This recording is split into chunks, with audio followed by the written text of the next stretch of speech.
Salut à tous, bienvenue dans une nouvelle vidéo de portugais. Aujourd'hui, on va faire les conjugaisons donc au présent de l'indicatif.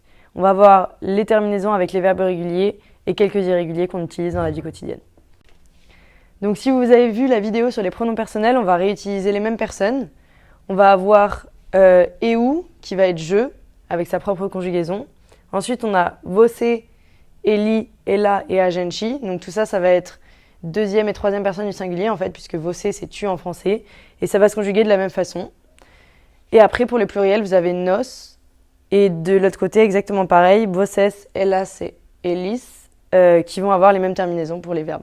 Donc on a trois types de verbes exactement comme en français, en espagnol ou toutes les langues latines. Vous avez ceux qui finissent en AR, ceux qui finissent en ER et ceux qui finissent en IR.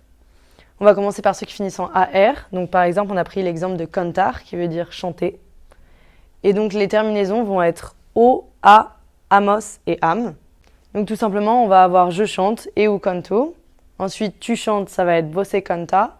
Et avec la même terminaison, il chante, elle chante ou on chante, ça va être ele canta, ela canta ou a gente canta. Et ensuite, pour le pluriel, on a nous chantons, nos cantamos.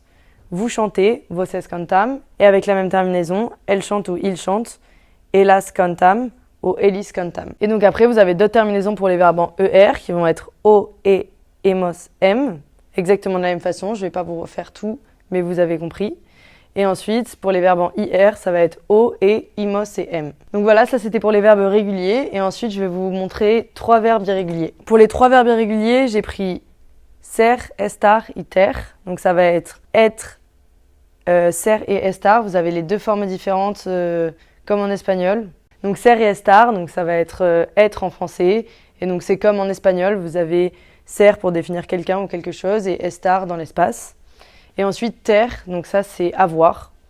Donc c'est des verbes qu'on utilise vraiment tout le temps. Et donc là ils vont être totalement irréguliers ou plus ou moins pour estar. Donc il va falloir les apprendre. Donc je vais les lire une fois juste pour que vous ayez compris. Donc ser c'est être, eu sou, você é, ele, ela, a gente é.